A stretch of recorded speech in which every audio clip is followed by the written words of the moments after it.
I welcome you all to the module 11 of this course. So, module 11 is about positive psychology interventions in the workplace.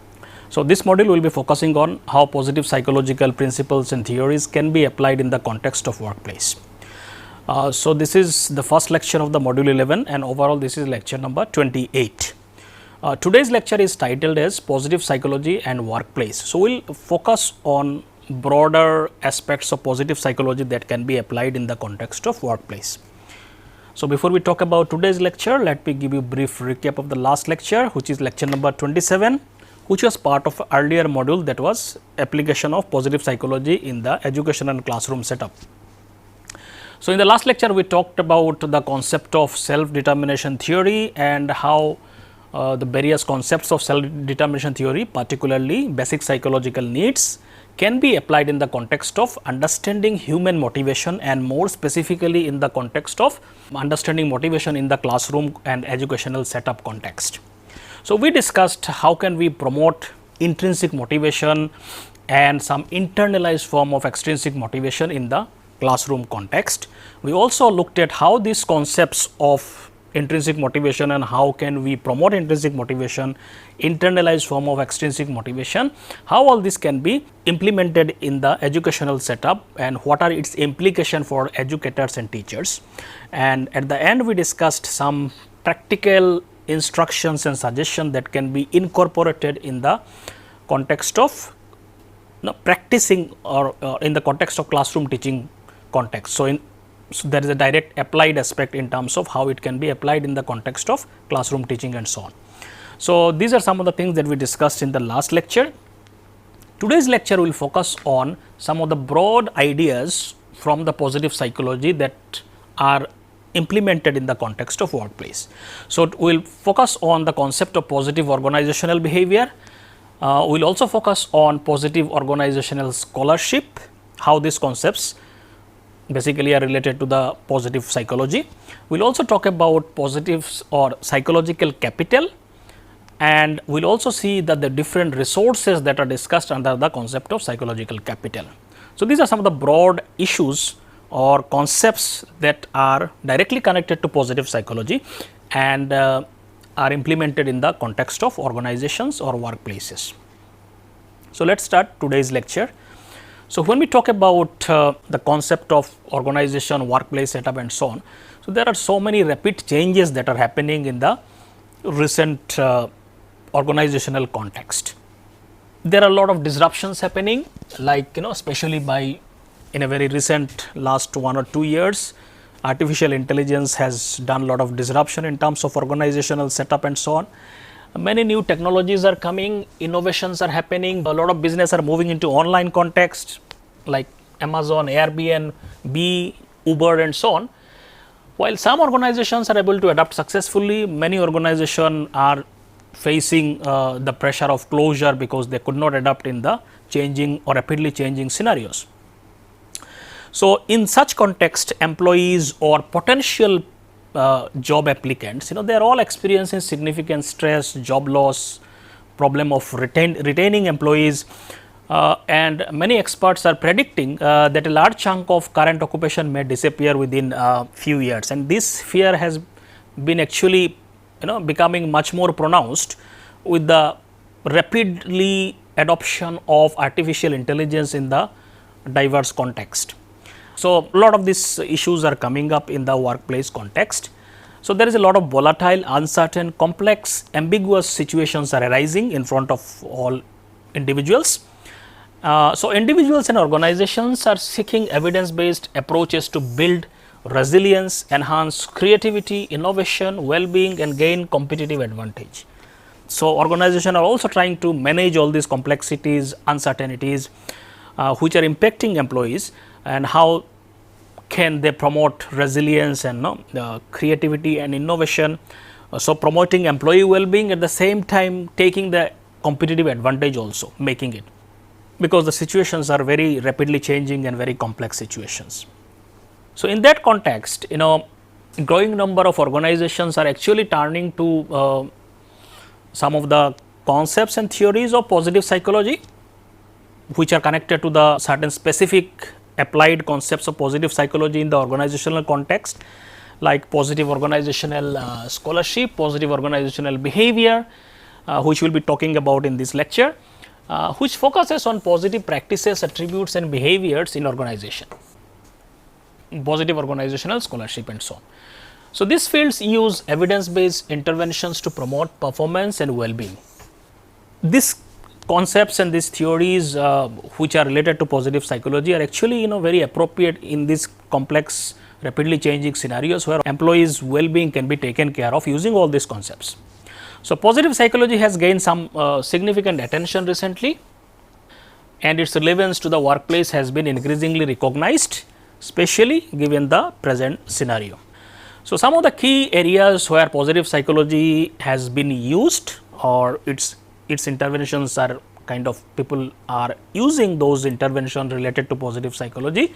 Key areas in this direction include positive organizational behavior. So, we will talk about what is that and how it is applied in the organization.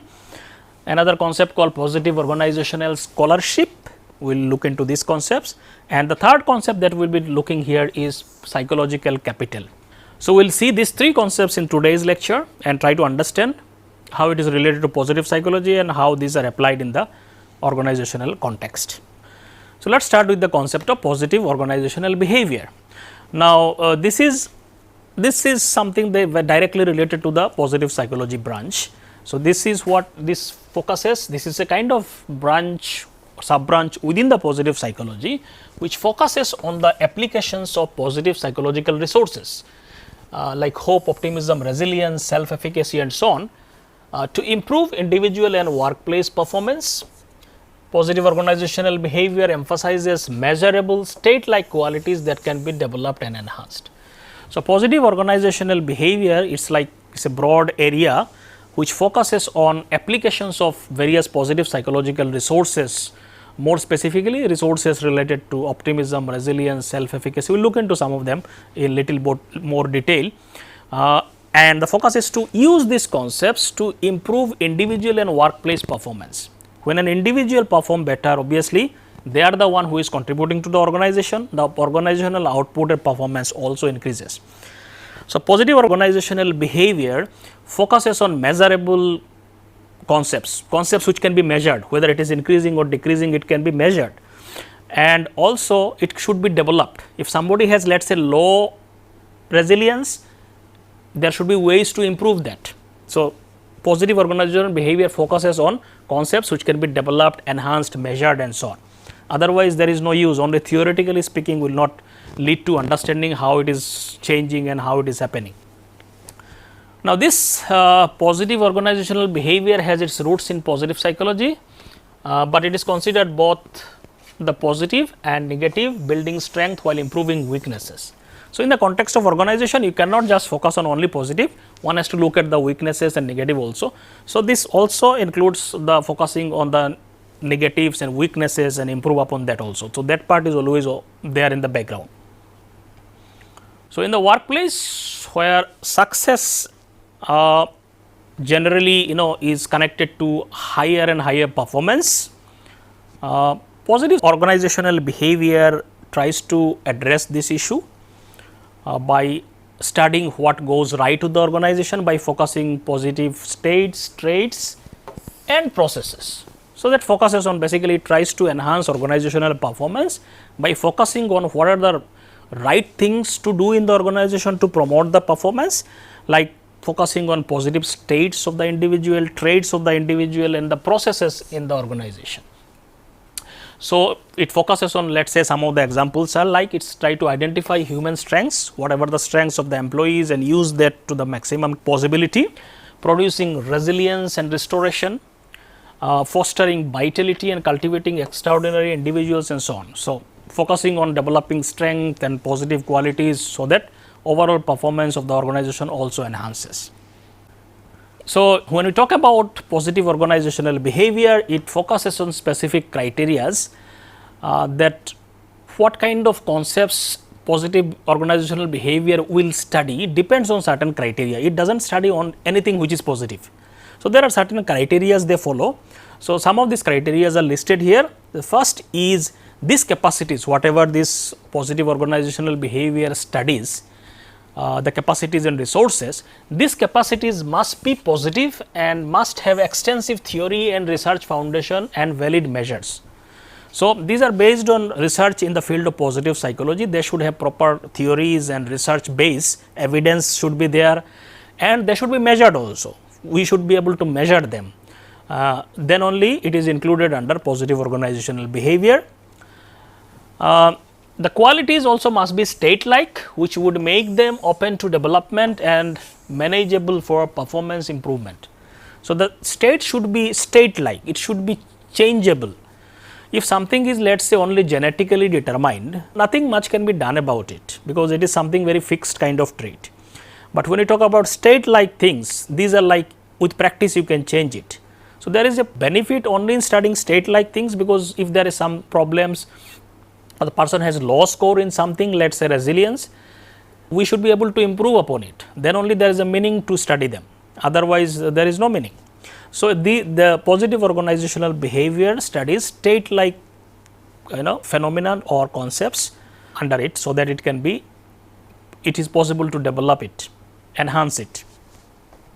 Finally, the positive states that meet the POB definition criteria are primarily researched, measured, developed and managed at the individual micro level. Now, when we talk about positive organizational behavior, the focus is mostly, the major focus or significant focus is given on individuals, because these are the individuals, employees who actually ultimately lead to all the outcomes. So, focus is given at the micro level, individual level. So, lot of research has shown that this positive organizational behavior may contribute to many organizational outcomes. Some of the examples are here. Concepts such as hope, optimism, resilience have been found to be associated with higher job satisfaction, work happiness and organizational commitment. So, these are some of the constructs which are studied under positive organizational behavior, like concept of hope, optimism, resilience. We have already discussed all these concepts individually in the earlier modules. So, here we will not discuss again what are these concepts. Here only application aspect is will be discussed here. So, these concepts which are coming from the positive psychology has been found to also have lot of advantage in the workplace setting if we kind of use interventions to promote them. It leads to higher job satisfaction, work happiness, organizational commitments, means employees will be more committed and so on. So, there are a lot of direct and indirect benefits. Positive employee characteristics such as optimism, kindness, humor, generosity are also expected to relate to higher levels of job performance and so on. So, we will also look into a lot of these aspects later on also. So, a lot of performance and emotional well-being aspects are also taken care by this concepts which are coming from the positive psychology. Another concepts which is also related to positive psychology, which is studied in the context of organization, is called positive organizational scholarship. The earlier concept was positive organizational behavior, where focus was mostly given on the individual level, how to promote their well-being and enhance their functioning and performance. So, that was positive organizational behavior. Now, this is another concept, there are some overlap to it also, but there are some differences to it also. Positive organizational scholarship, this is called POS. Now, let us see what is this concept. So, positive organizational behavior and positive organizational scholarship, these are two related but distinct approaches within the field of organizational studies, and both has some connection with the positive psychology. Positive organizational behavior directly is coming from the positive psychology. Positive organizational scholarship also has many connection with positive psychology. So, this positive organizational scholarship, it takes more broader perspective as compared to positive organizational behavior. The perspective is broader here. Studying the positive dynamics and outcomes within organization, here focus is also on the dynamics of the organization, not just individuals. Different branches, factors within the organization, how they are related, all the dynamics such as thriving, flourishing, virtuous practices in the organization, what kind of practices are done and so on. So, a lot of these broader policy level things are also looked at. POS or positive organizational scholarship examines how organizations enable positive change, foster excellence and create extraordinary performance. So, again the focus is here to improve performance, but the focus is not just on individuals, focus is on understanding the broader perspectives, dynamics within the organizations, what kind of positive changes could be done and so on. So, the perspective is much broader here.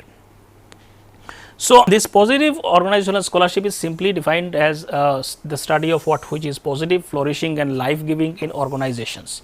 So, it is focus is whatever that promotes organizational performance are generally studied under this. Now, this term was basically introduced by Cameron and some of his colleagues. They introduced the term positive organizational scholarship as a way to recognize those elements in organization that optimize performance. So, focus is on performance enhancement. So, they identified what are the things that should be focused in an organization to enhance its performance, not just individuals, whatever other factors are also looked into it. So, they include basically in this term there are three terms: positive, organizational, scholarship. What are these three? One is positive, then organizational, then scholarship. So, let us see what are the things that comes under these three. So, the criteria for inclusion here on positive organizational scholarship breaks down from the term itself. We discussed criteria of the positive organizational behavior also. Let us see what are the criteria here in terms of what are the things that are included under this. One is positive. So, basically here it focuses on elevating positive processes and outcome in the organization. Whatever processes that can be made positive, what are the outcomes where that can be enhanced, elevated and so on. So, the focus is given on that. So, that overall performance enhances. When we talk about organizational, the focus is on the organization, the interpersonal structural dynamics, the context in which positive phenomena occur. So, here focus is not just on individual employees, focus is on the overall organization itself. What are the structural dynamics, how different branches and different aspects of the organization interact with each other and influences performance and so on. Context is also given importance and so on. The last one is scholarship. The idea is here the study has to be the scientific, theoretically derived and rigorous investigation of that which is positive in the organization. Not just theoretically talking about positive organizations, but it has to be based on scientific, theoretically derived, based on whatever the different disciplines, including positive psychological concepts and so on. So, these are the things that are focused in positive organizational scholarship.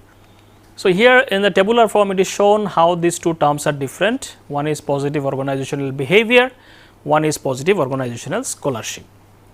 As I already said, the focus of positive organizational behavior is mostly individual level concepts, like how to promote hope, resilience, self-efficacy of individuals. So, focus is on employees and individuals. Here focus is on organizational level dynamics, like what is the culture of the organization, what are the processes involved, what are the system involved in the organization. So, that overall organizational focus is given in the POS or positive organizational scholarship. So, here in POB focus is narrow, focusing on actionable and measurable traits of the individuals. In POS focus is broad, encompassing structure, cultures and systems. POB is mostly grounded in positive psychology with emphasis on practical applications of positive psychological principles. However, POS has multidisciplinary approach. It integrates theories from sociology, organizational theory, psychology and so on. So, it is more multidisciplinary because it focuses on many things. For example, how POB is integrated in organization, like training employees to enhance resilience and optimism. How it is integrated, for example, studying how a gratitude based culture impacts organizational success. How can we change the whole culture of the organization? If some interventions are developed to change the culture dynamics, then it will more be suitable for POS than POB. So, these are some of the major differences between these two terms. The third concept which is relevant in the context of positive psychology and organization is called psychological capital, which is in short called PsyCap. So, psychological capital is a concept that falls under broader umbrella of capital structures. So, we have many capitals that we talk about, So, it comes under one of these capital is psychological capital. What are those capitals? For example, here we have economic capital, we have human capital, we have social capital, and we have psychological capital. These are all different capitals that we or resources that we use in our life. So, first what is economic capital? Economic capital is about what you have, what are the things, resources you have in your life. Typically, these are tangible resources like finances, tangible assets that you have, whatever income that you have, whatever assets that you have, like land, house and so on, this will come under economic capital. Now, this another capital that we all have is human capital. Human capital is about what you know, it is knowledge based capital. What are these? Like what are your experiences in a job, let us say, your education level, your skills, your knowledge, your ideas, these are all human capital. These are the concepts that comes under human capital. Then comes social capital. Social capital is about who you know, your network, support system and so on. It is about your relationship, contact networks, friend circle and so on. They are all also your resources, because they are the ones who can help you out in different crisis situation and so on. So, this is your social capital. The last one is your psychological capital that we will be talking about here, is about who you are as a person, what are your internal resources. So, that may include things like your confidence level, your hope, your optimism, your resilience, your inner psychological capacities to deal with situations or whatever, to add on something to the situations. So, those are called psychological capital.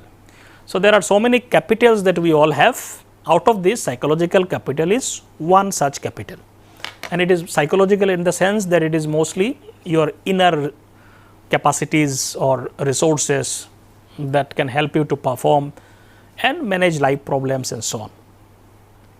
So, psychological capital basically emphasizes state like qualities. These qualities can keep changing also. Sometimes you may be very hopeful, sometimes you may be hopeless and so on. So, this keeps changing. So, that is why it is called as state like qualities, which means these qualities are modifiable and can be developed over time through training and intervention.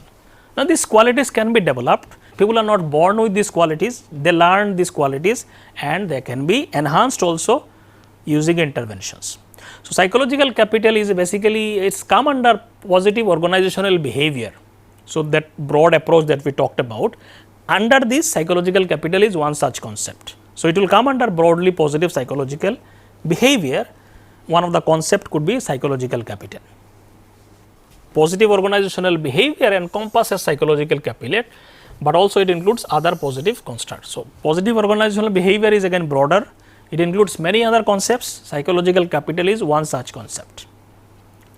Now, when we talk about psychological capital, it is more of a umbrella term. Under this, there are 4 qualities that are discussed. When we talk about psychological capital, it is about individual's positive psychological state, and this state comes from 4 core components. Now, these components are hope, efficacy, resilience, optimism. So, when we talk about hope, and all these concepts we have already discussed in detail earlier also. So, I will not go into the details of their concepts, because all these concepts, most of them except probably I think efficacy, which we will talk little bit here, have been discussed in detail, their concepts, theories, applications and so on. So, these concepts, but when we talk about psychological capital, it is a combination of these 4. So, they all collectively contribute to something called as positive psychological states. So, when we talk about hope, its ability to set goals, identify pathways and sustain motivation. So, it is about setting goals and reaching goals, what are in future and so on. Efficacy is about the confidence in one's ability to take on successful challenging task. To what extent you are confident that you will be able to do something. So, that is efficacy. Resilience is about your capacity to bounce back from adversity when something goes wrong in your life, how quickly you are able to come back to your normal functioning. So, that is the resilience. Optimism is about positive attributes about achieving success now and in future. So, it is a positive attributes that you are in terms of whether you will to achieve success in life. If you are optimistic, you generally are like more positive about outcomes or positive outcomes in future and so on. So, this is about what? So, psychological capital is about confidence, means self efficacy, it is about positive attribute, about optimism, it is about perseverance and adaptability, which is connected to hope, and resilience is about bouncing back at the face of adversities and so on. So, these are the 4 qualities that are collectively called as psychological capital. Now, Luthans and colleagues argue that hope, self efficacy, optimism and resilience contribute more to our learning when combined. When these are combined, or when more of these qualities are present together, then the outcomes are much better as compared to when you have only one of these. So, you may have just self efficacy, but you may not be hopeful, you may not be optimistic, then the outcomes will be less in terms of impact on your performance will be less and so on. So, psychological capital comprises a higher order construct. So, this is a higher order construct. Under this there are these 4 combination of these 4 lower order concepts. So, when we talk about higher order, we are talking about at the top of it is a broader concept. So, psych cap. So, this is a higher order concept.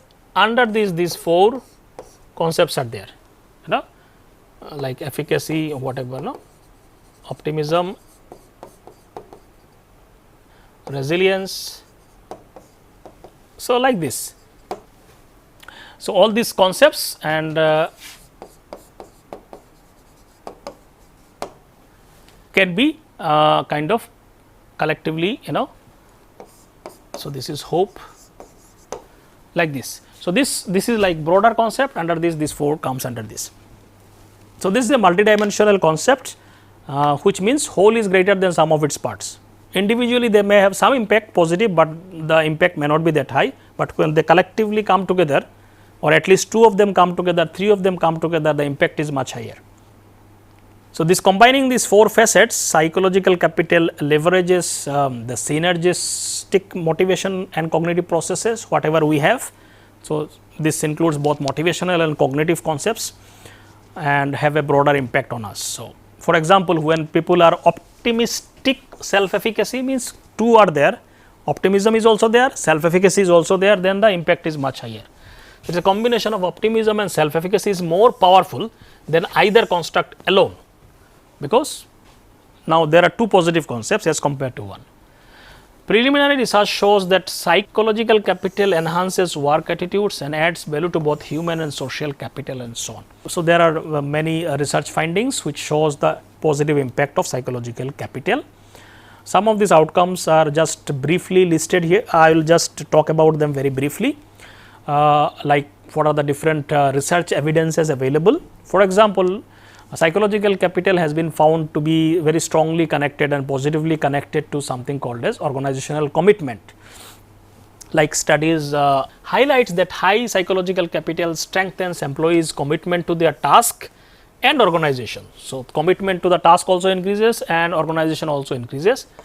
Optimism and self efficacy fosters forward looking perspective and confidence to face workplace challenges and so on. So, this is one outcome. Another is job satisfaction. Psychological capital enhances job satisfaction by promoting positive emotions and reducing disengagement from the workplace. Employees with high psychological capital tend to be more engaged and satisfied and less intention to quit and so on. So, some of these inner psychological states actually determine how you are working, to what extent you are engaged, to what extent you are motivated and so on. Some of the workplace behavior is also connected to psychological capital. These are all research findings. So, positive psychological capital is linked to constructive workplace behaviors. Some research found that psychological capital correlates negatively with undesirable behaviors like deviance and so on. At the team level, high psychological capital increases positive organizational behavior as suggested by different researchers. Psychological capital also influences motivation and emotional positivity. It encourages employees to exhibit higher level of motivation, resilience, resulting in improved organizational behavior and job satisfaction.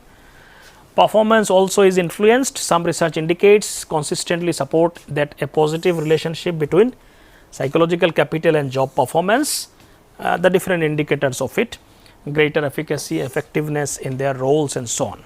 So, these are some of the research evidence shows that psychological capital, by promoting it indirectly, it enhances organizational performance, employee well-being and satisfaction and so on. Now, let us look into some of the evidences of each of these resources which are there under psychological capital. So, the first resource is, because now collectively we have discussed psychological capital as a resource. Now, let us look into each of these resources under psychological capital. So, we will see some of the evidences. The concept of self-efficacy, it comes from the Bandura social cognitive theory. When we talk about self-efficacy, it is about in the context of workplace, it is defined as an individual confidence in their ability to utilize motivation, cognitive resources and strategies to effectively execute a task. So, it is more about your confidence in terms of to what extent you believe that you will be able to do something.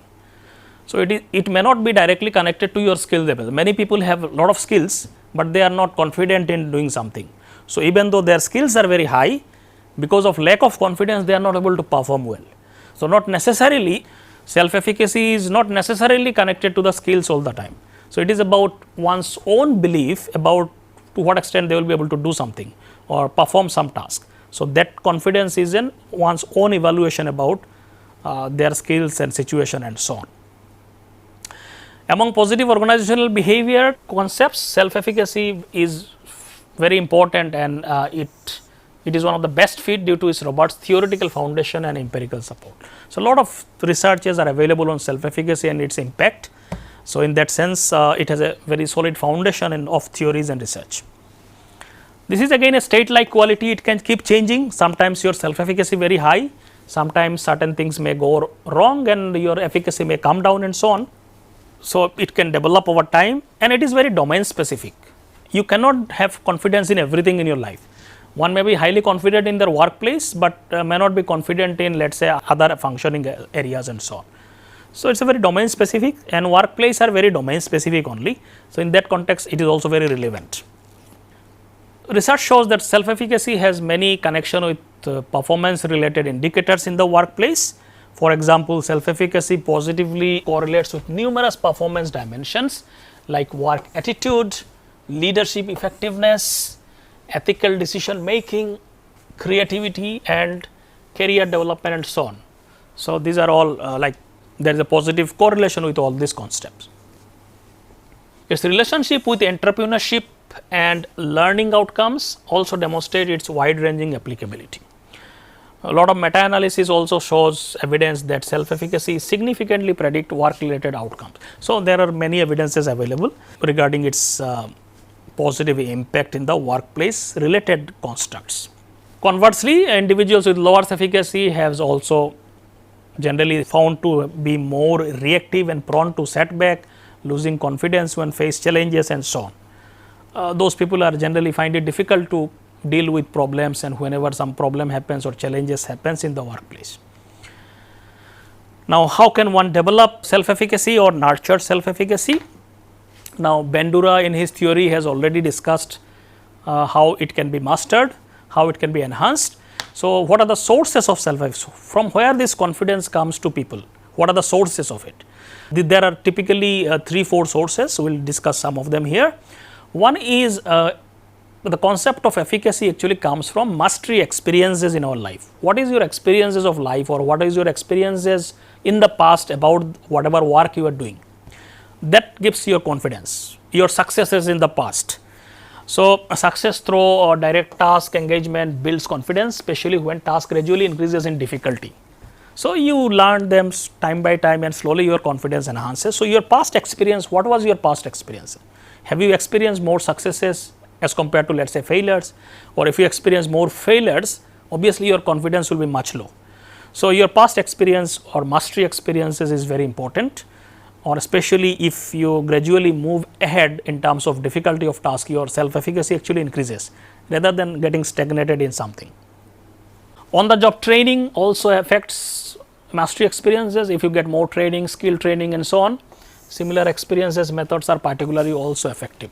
So, skill training, supporting people with learning more skills and so on, feedback and so on, all this can also increases their self-efficacy.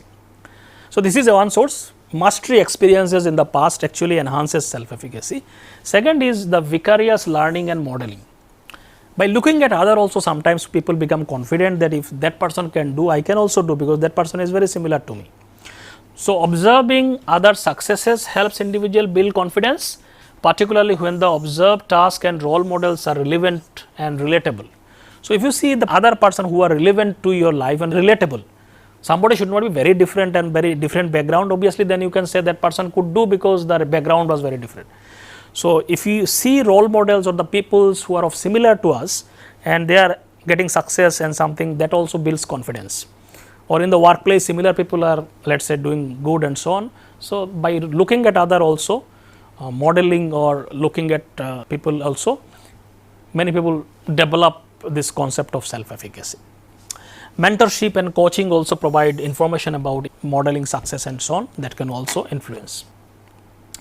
Social persuasion also sometimes increase self-efficacy, especially what kind of feedback you get from other people. So, when you are performing, you may fail, you may succeed, how other people are responding to that, that also plays very important role.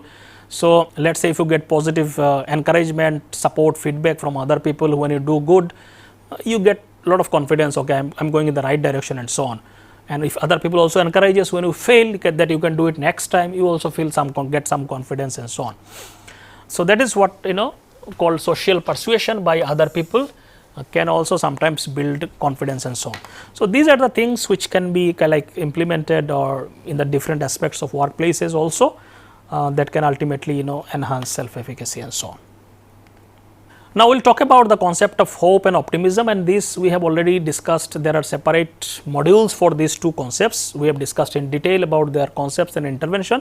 Here only very briefly I will just touch upon that in the context of workplace. So, the next resources in the context of psychological capital is hope. So, hope is mostly about, it is a motivational state, positive motivational state, comprises mainly of two things. One is about agency or willpower, which is about goal directed energy. So, the sense of determination and intrinsic motivation to accomplish goals. So, what is your determination to achieve a goal? So, that is agency, power or willpower is part of the hope. So, if you are hopeful, that means your agency is also very high. That means you are more determined or motivated to reach the goal, achieve the goal. Now, goal is not just about setting a goal and thinking I will be able to achieve it. Goal is also related to pathways or way power. Do you have any planning to reach it, or you are just thinking I will be able to reach it? That proper planning has also to be there to become hopeful. So, if you have a proper plan in place, you will become much more hopeful. So, that is the concept of hope. So, the ability to create and adapt alternative strategies to overcome obstacles and achieve objectives. So, this plan A, plan B, do you have all these things? So, if you have more, then you will be more hopeful. So, hope consists of these two concepts. Unlike self-efficacy, which focuses only on confidence in task-specific execution, hope emphasizes mechanisms that drive goal achievement. Hope is about goal achievement. Efficacy is more about specific task. Are you confident in doing that and so on. Some workplace outcome in terms of research evidence about hope and workplace outcomes like employee performance, work attitude. Most of these findings are very similar if you look at all these constructs. So, higher levels of hope correlates with improved performance, satisfaction and profitability. So, I am showing some of these just basic findings so that you understand that why these are studied in the workplace context, because evidence shows there are a lot of positive outcomes associated with them. So, that is why these are studied. Entrepreneurial satisfaction, entrepreneurs with greater hope report higher satisfaction and business ownership and so on. Leadership and organizational success is also connected to hope. Leaders with hope drive unit profitability, employee satisfaction and retention. Even many cross-cultural contexts also performance has been found to be connected to hope. For example, Chinese factory workers with higher hope exhibited better supervisor related performance and earned merit based salaries and so on. So, these are different research findings. So, how can you develop and nurture hope? We have already discussed a lot of general intervention but critical aspect of hope is state like nature, that means it can be changed, it can be increased. So, one idea is about goal setting. Hope is connected to goal setting. How do you set goals, what kind of goals you set? So, that is very important and connected to your hope. So, goal setting training, it can be trained, that what kind of goal, you cannot become hopeful just setting any type of goal. So, what kind of goals to be there. So, people can be taught about goal setting training, such as stretch goaling, which means setting challenging but attainable goals is connected to hope. Stepping means graduated mastery through incremental steps, step by step how to reach that goal, incremental steps, that is also connected to hope. And re-goaling, adjusting goal to avoid false hope, that is very important. People can be hopeful, but there may be many false hope also when you, let us say, think about some unrealistic goals and so on.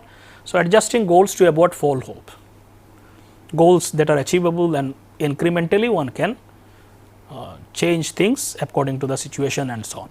So, goal setting plays very important role, and the kind of goal that you set, kind of strategies that you apply will be directly connected to your hope.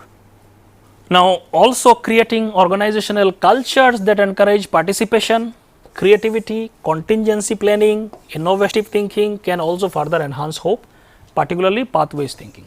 So, if organization has a very supportive culture where there is a lot of participation from the employees, there is a lot of freedom for creativity, there are a lot of contingent planning are available, then obviously people can find pathways to reach those goals more, there will be much more better options, much more options will be available. So, that also enhances hope, because pathways is one of the aspect of hope. Do you have pathways to reach that goal, strategies to reach that goals? The more we have, more hopeful people become. So, this could be some of the broad things. More specific intervention we have already discussed in the other modules. Hope is also, as we said, is also connected to the resources also, because will you be able to reach goals, it depends on the resources also. So, organization, does it have the proper financial support, authority, empowerment, information, communication channel, trust? If all these things are present, hope will be also more. So, resources are also very important. If they are absent, the hope will also be influenced accordingly. The third one is optimism. Again, this one also is discussed in a whole module was there on optimism. So, optimism has all generally been defined as it's a tendency to believe that good rather than bad things will happen. It is a tendency to believe that something good will happen in the future. So, some people are more optimistic, they generally have a, most of the time they have a optimistic tendency or positive tendency to believe that good things will happen and so on. So, people may differ in that, and situation to situation our optimism may also change. So, optimists have a generalized sense of confidence. So, there is a general sense of belief about the future characterized by broad expectation that outcomes will be good. So, that is optimism. Pessimist is just opposite to that. They have an anticipation of negative outcomes. So, when you think that negative things are going to happen, at that time you are pessimist. So, optimism has been conceptualized as both a dispositional as well as learned optimism. So, sometimes people have a trait like this optimistic. Most of the time these people will be optimistic, or some people are pessimistic. So, it is a very stable characteristic for some people sometimes. Now, there is another aspect of optimism which is called learned optimism. The people learn to become optimistic by changing their thought processes, by changing looking at things in the situation and so on. So, optimism can be dispositional or trait like, or it can be also learned. So, dispositional is very like it is a very stable characteristic. So, in the context of workplaces, people are more interested in learned optimism, that if you can learn it, then there is a significance to it. So, unlike dispositional optimism, which is very trait like stable characteristics, learned optimism is an acquired skill. We learn to become optimistic, so that we can train people.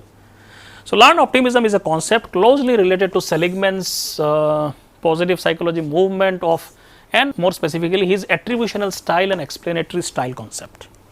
So, I will just briefly touch upon that. So, people may have a different ways of explanation. Some people have a pessimistic style, some people have optimistic style, and that leads to optimism and pessimism as an outcome. So, explanatory style depends on how do you explain a situation. What is your tendency to explain a situation? How do you explain a situation? So, some people have a very specific style of explanation of things. They very typically will explain things in a very negative way. Some people have a more they have a more positive ways of explaining things. So, there can be two explanatory style, one is pessimistic style, one is optimistic style. So, when we talk about pessimistic explanatory style, we are talking about these people generally attribute negative events to internal personal factors. They believe that cause of these events lies within themselves, such as their abilities, personality or inherent flaws. So, generally whenever something goes wrong, they generally find faults within them. In itself it is not a problem, but the problem is if you keep doing that even when the problem lies outside, then it will influence you emotionally in a much more stronger way, in a negative way. So, when negative thing happens, such people generally tend to attribute it to themselves as compared to outside things. So, this is one thing about that one. Second is stable. They view negative events as enduring and stable. They think this is going to last for very long time. So, this is going to last forever or for a very long time. Something bad happened, so it will keep happening to me and me. So, they keep explaining it like that. Global, also they use global explanation. That means they think negative events are global factor. That means if one places where you experience failure, you may think I am going to fail in many other things. So, that is called global aspect. So, pessimistic explanatory style has this characteristics where they tend to explain negative things using internal, stable and global factors. So, when something goes wrong, they will say it is going to last forever, I cannot change it, and it is going to influence everything that I do, or other things are also going to be similar. So, this is kind of explanation that they do. This is called pessimistic explanatory style. So, this is generally characteristics of pessimistic individual.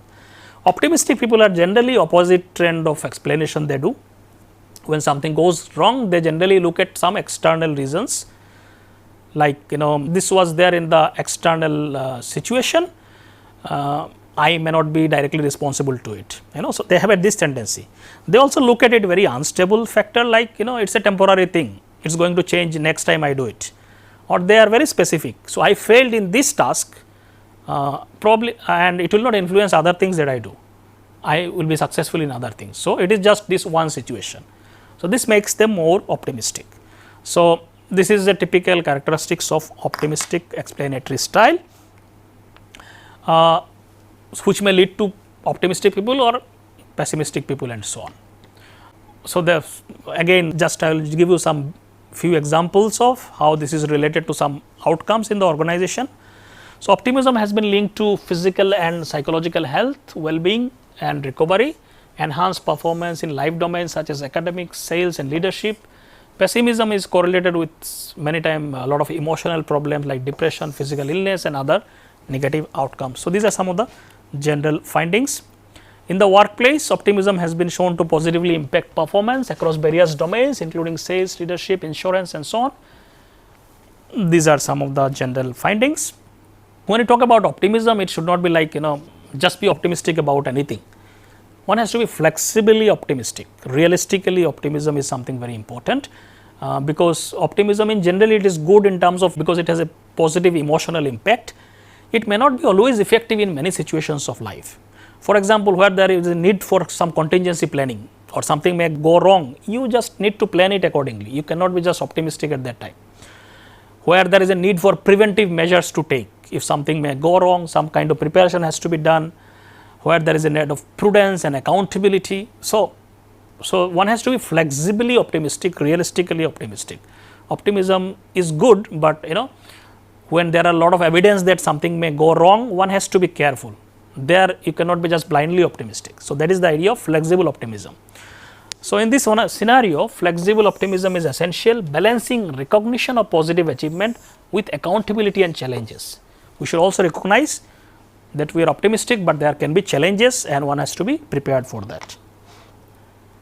So, optimism has also been one of the key thing that was studied in positive organizational behavior, and it is generally looked at as like state-like quality and open for changes and development. Pessimism is generally comes from distorted thinking.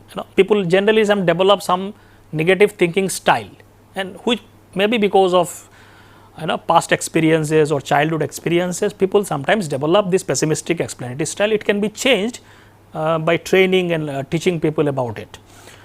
So, generally it comes from distortion of realistic thinking and so on. So, for instance, individual who set unrealistic goals can learn from effective goal setting strategies to foster optimism and so on. So, this pessimism can be addressed by challenging destructive assumptions and replacing them with positive realistic belief and so on. So, there are ways to do that. Lot of this psychological therapies actually does that. Many other specific intervention we have already discussed in the module 3. So, the last one is resilience. Again we have also discussed about it in detail. In the context of workplace, this is very important because a lot of setbacks, failures happens in workplace context, and this resilience quality helps them to deal with it, adapt and cope with the problems of life and workplaces. So, it is a capacity to bounce back when something goes wrong in one's life. So, resilience is a concept that is relevant only when something goes wrong. It is not generally applicable in other context. So, unlike traditional views that says resilience is an extraordinary trait that is only for exceptional individual, that is not true. Every individual can experience resilience. It is an ordinary thing. Everybody can show resilience. It is not for some extraordinary individuals. It is a learnable thing, and it can be developed in ordinary people also, and it can be measured and understood, and because it is a state-like thing also. So, resilience, the detail I will not go here, but generally for example, some research shows that resilient individual have certain characteristics, like they generally when something goes wrong, one thing you should understand that first you have to accept the reality, then only you can make it, change it. If you keep resisting, obviously you will not be able to do anything. So, acceptance of reality, strong meaningful values and beliefs has to be there, that will also guide you in that direction.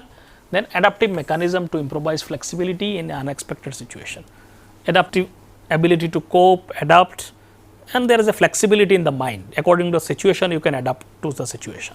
So, those things makes people more resilient, and there are many other things I have discussed in the earlier modules. So, resilience is mostly studied in the clinical psychology, where people with psychological disorder generally also has many cases, there is a low resiliency cases come. In the organizational context, it is generally relatively recently people have started looking at it because it influences performance a lot.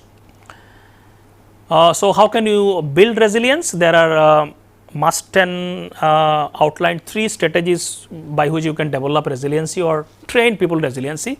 Approaches include like asset focused strategies, which means this involve enhancing personnel and situational assets such as knowledge, skills, abilities, personality traits, social support. So, resilience comes from the assets that we all have. So, people have varieties of assets which help them to cope with different difficult situations. So, strategies, one strategy that by which we can enhance resilience is focusing on building assets. It could be tangible assets, or it could be psychological assets, social assets and so on. Building skills, abilities, characteristics, social support system, all this will enhance resilience. So, if you have more assets, you are more likely to be resilient in the context of problematic situation. So, this is one approach that is done in terms of building resilience. Second is risk focused strategies. How to aims to reduce or eliminate risk factor such as stress, conflict, job insecurity, ineffective leadership, poor group dynamics and so on. So, basically it is more like proactive stage. So, whatever the risk that are there involved in the organization and so on, which can create problem in the future, you reduce it more and more, so that the risks are minimized. So, that will also, the lesser risk means lesser problems, that will ultimately contribute to more resilient dealing with problems and so on. So, one is risk focused strategies, minimize the risk. Another is asset focused strategies, maximize the assets. The third process is called process focused strategies. That means you just combine both of this, the dynamics of both of this risk and assets. This emphasize the adaptive use of assets to overcome risk. Now, risk will be there, whatever you try to minimize, there will be some risk everywhere in the organization also, there will be some risk. So, how do you address those risks using your assets? So, that is process focused strategies, using adaptive use of assets to overcome risks. So, for example, if an employee, for example, in a situation there is a possibility of layoff, that there is a chance that their job is going to go because of certain reasons. So, this is a risk. So, employee can be more resilient in this situation by using their assets. So, they can deal with this situation by, let us say, using their social networks to find better alternative jobs. This is a resource that will help them to become resilient in that situation, or they may use all the resources or these skills that they have, so that they are less likely to be removed from the job. So, they can kind of use all the skills and assets to show that they are capable and they are useful in an organization. So, this is called process focus assets. You use your assets to deal with the risks and so on. So, these are the ways by which you can build resilience in the organizational, also the individual context. Now, in the context of positive organizational behavior, resilience is not just look at dealing with the problems, it is also about growing, learning and flourishing. So, the concept is little broadly used in this context. So, one is proactive dimension is very important. Resilience is not just about reacting when something goes wrong, but beforehand you prepare individuals to create opportunities to grow even in the absence of external threats. So, this is true for organization also. So, they just proactively try to build things before situation happens. So, resiliency has this dimension also in the organizational context. So, it has a lot of relevance in the workplace, as we have already said, because today's competitive workplace, only recovering from setback is not enough, one has to be proactively bounce back and beyond to work beyond that also. So, in that context, resilience is also looked at as a positive construct, and it directly influences performance and functioning of the individuals and the work organization itself. So, in that context, it has a lot of relevance. So, work related outcome is open to a lot of these targeted interventions. So, these are some of the things about resources, positive psychological resources that are considered under psychological capital, and all these individually are very beneficial, and when they combine together, at least 2 or 3 or 4 together, the impact is much higher. So, these are some of the basic concepts related to positive psychology that can be applied in the organizational context. In the next class, we will be talking about some other dimensions of positive psychology that can be applied in the organizational context. With this, I stop here. Thank you.